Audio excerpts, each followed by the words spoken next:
Dans le chapitre 1 consacré à la biochimie, la 20e question est la suivante. Qu'est-ce qu'une protéine? Et pour répondre à cette question 20, vous présenterez dans un premier temps les caractéristiques générales des protéines, puis vous compléterez ce tableau en remplaçant les chiffres 1 à 7 de la première colonne par le nom précis des protéines qui correspondent aux données des 3 autres colonnes. Interrompez ici la lecture de cette vidéo pour prendre le temps de définir le terme de protéine et de compléter ce tableau. Reprenez ensuite la lecture de cette vidéo pour découvrir la réponse à cette question 20. Comme les lipides ou les glucides, les protéines constituent une classe très importante de molécules organiques constitutives des êtres vivants. Elles ont une importance quantitative parce que les protéines représentent plus de la moitié du poids sec des cellules. Mais les protéines ont aussi une importance qualitative vu le très grand nombre de fonctions qu'elles assurent. Les protéines sont composées des atomes suivants: carbone, hydrogène, oxygène et azote. Et elles contiennent souvent aussi du soufre. Certaines protéines renferment également du phosphore. Les protéines sont en général des macromolécules, c'est-à-dire des molécules de très grande taille. Les briques de construction des protéines sont les acides aminés qui vont être unis les uns aux autres par l'établissement de liaisons peptidiques afin de former une chaîne polypeptidique. Les protéines sont ainsi formées de longues chaînes polypeptidiques. Une protéine est donc un polymère d'acides aminés et les acides aminés sont les monomères constitutifs des protéines. L'ordre spécifique des acides aminés constitutifs d'une protéine donnée est codé par un gène, c'est-à-dire par un segment d'ADN. Un gène codant pour une chaîne polypeptidique donnée est d'abord transcrit en ARN messager. Cette transcription se fait dans le noyau de nos cellules. Puis les ARN messagers vont quitter le noyau de nos cellules et le message génétique que les ARN messagers portent va être traduit dans le cytoplasme des cellules par les ribosomes. La traduction des ARN messagers permet ainsi la synthèse de la chaîne polypeptidique qui était codée au départ par un gène. L'ensemble du matériel génétique d'une espèce est appelé le génome. Le protéome est l'ensemble des protéines exprimées par une cellule ou par un organisme. Et c'est donc l'expression du génome qui conduit au protéome. Le protéome est bien plus complexe que le génome parce que des mécanismes qui ont lieu après la transcription permettent, à partir d'un même gène, de synthétiser des protéines différentes. Les protéines peuvent être constituées par une seule sous-unité, c'est-à-dire par une seule chaîne polypeptidique, et elles sont alors appelées des protéines monomériques. C'est le cas par exemple de la myoglobine qu'on trouve dans nos cellules musculaires. Mais de nombreuses protéines sont formées par un assemblage de plusieurs sous-unités, c'est-à-dire de plusieurs chaînes polypeptidiques. Et ces protéines sont alors appelées des protéines oligomériques. Ainsi, l'hémoglobine est une protéine oligomérique constituée par 4 globines. En fonction de la composition des protéines, on va distinguer 2 grands groupes de protéines. Un premier groupe est celui des holoprotéines qui sont composées uniquement par des acides aminés. Un second groupe de protéines est celui des hétéroprotéines qui sont formées, en plus de leur chaîne d'acides aminés, par un groupement non protéique de nature très variée et qu'on appelle le groupement prostétique. Par exemple, l'hémoglobine est une hétéroprotéine parce que chacune de ces 4 globines est liée à un groupement prostétique qu'on appelle l'hème et qui contient en son centre un atome de fer. De même, la myoglobine est une hétéroprotéine constituée par une seule globine liée à un groupement M. Chaque protéine a une forme tridimensionnelle qui lui est spécifique et qui est nécessaire à sa fonction. Les protéines présentent une grande diversité de formes, ce qui offre aussi un critère de classement. Une première classe de protéines est celle des protéines fibreuses ou scléroprotéines. Ce sont des protéines longues et filiformes. On trouve par exemple dans cette classe la kératine, une protéine présente par exemple dans la peau, les poils, les cheveux et les ongles. Les protéines fibreuses sont pratiquement insolubles dans l'eau et elles sont très stables, ce qui en fait un matériel idéal pour assurer au tissu un support mécanique et une résistance à l'étirement. Comme les protéines fibreuses jouent un rôle structural et constitutif, on les qualifie aussi de protéines structurales. Une seconde classe de protéines est celle des protéines globulaires. Ces protéines sont compactes et elles ont une forme plus ou moins sphérique, si bien qu'on les appelle aussi des sphéroprotéines. Parmi les très nombreuses protéines globulaires, on peut citer par exemple l'albumine ou les globulines qui sont présentes dans notre sang, ou bien les globines qui entrent dans la composition de l'hémoglobine et de la myoglobine.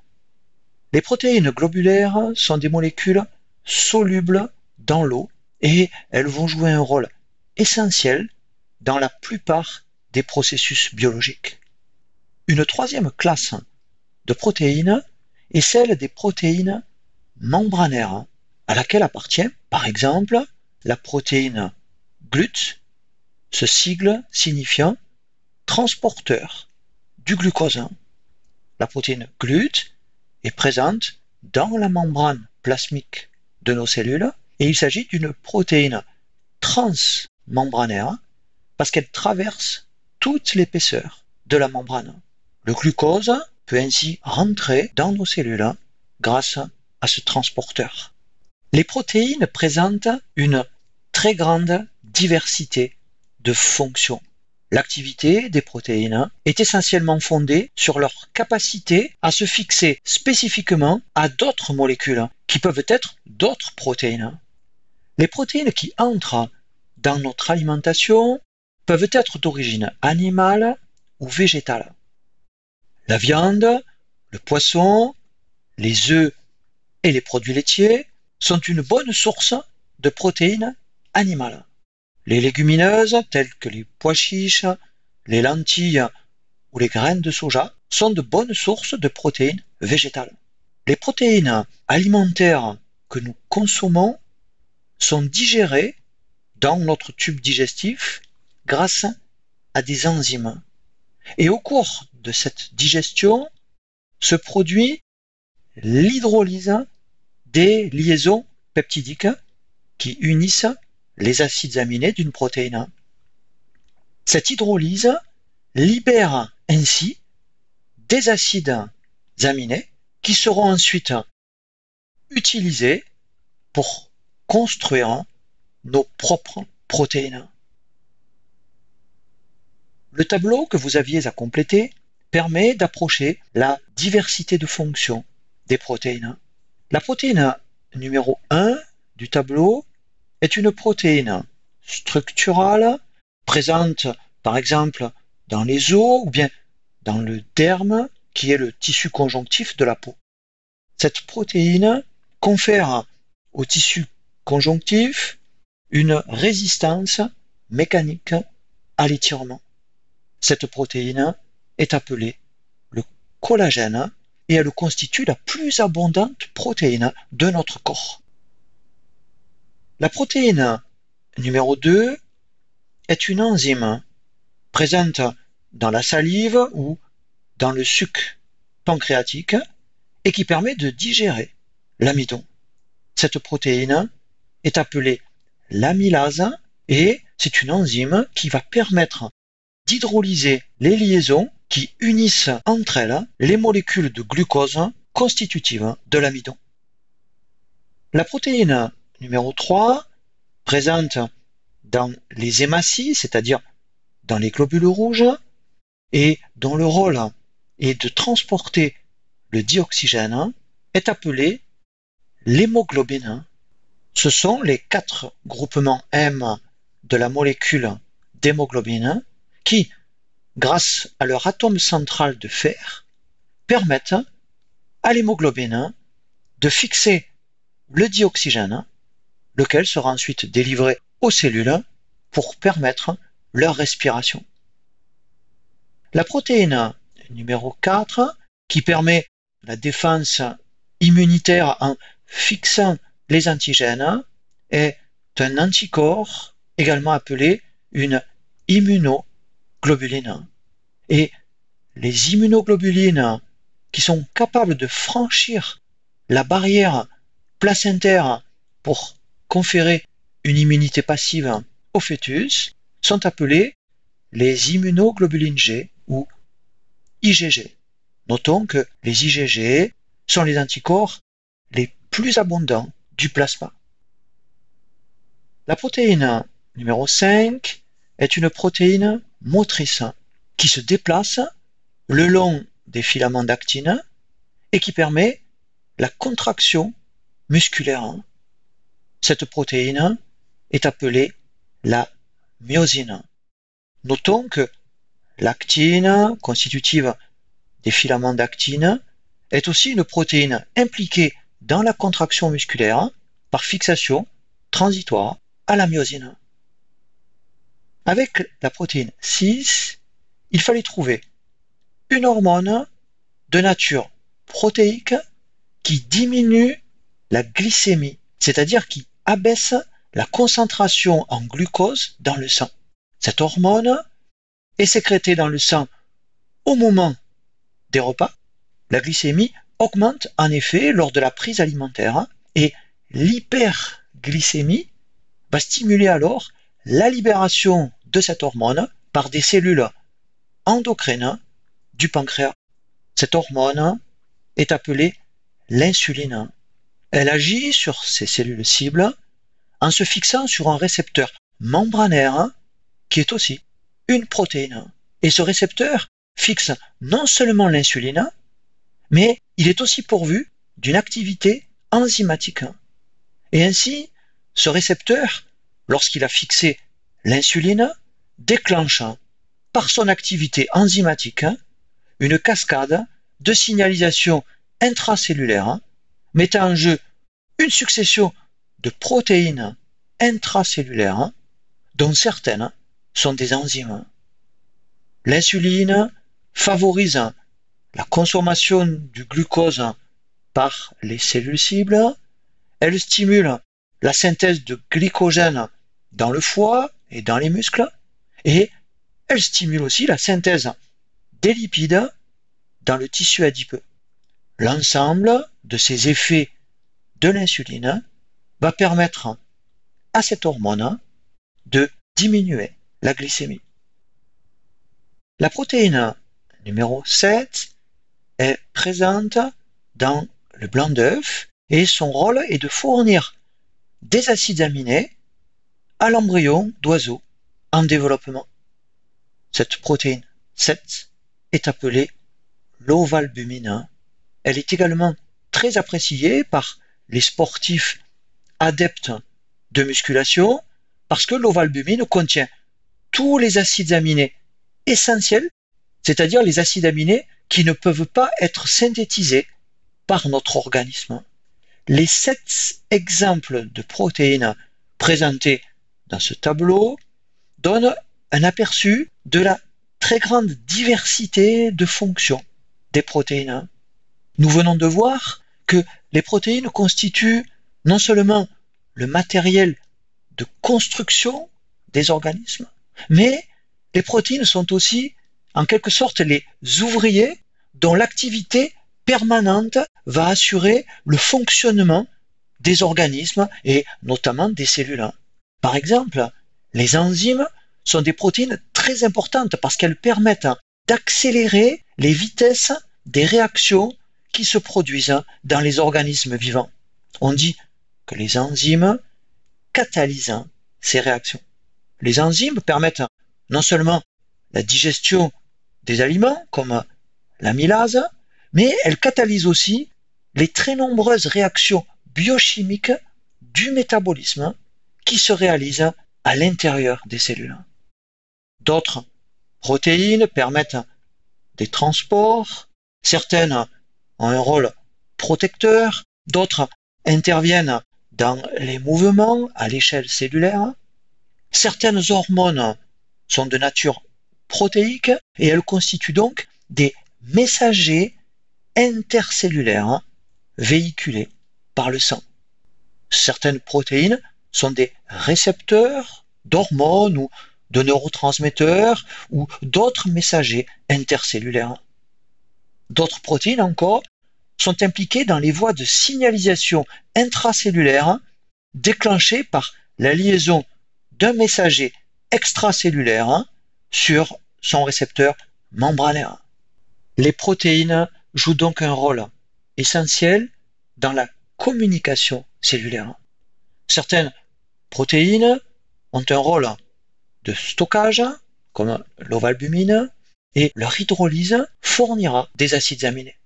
Ainsi, les protéines participent à toutes les fonctions cellulaires. Et chaque cellule d'un organisme peut produire seulement les protéines qui lui sont nécessaires. La grande diversité des protéines, ainsi que leur expression sélective, témoignent de la complexité et de l'extraordinaire adaptation du génome des êtres vivants. La réponse à cette question 20 peut donc être énoncée de la façon suivante. Les protéines constituent une classe très importante de molécules organiques constitutives des êtres vivants. Elles sont composées de carbone, d'hydrogène, d'oxygène et d'azote, mais souvent aussi de soufre et parfois de phosphore. Ce sont en général des macromolécules. Elles sont formées par un enchaînement d'acides aminés connectés les uns aux autres par des liaisons peptidiques. Dans une protéine, l'ordre spécifique des acides aminés est codé par un gène qui est d'abord transcrit en ARN messager, puis les ribosomes synthétisent les protéines en traduisant l'information portée par les ARN messagers.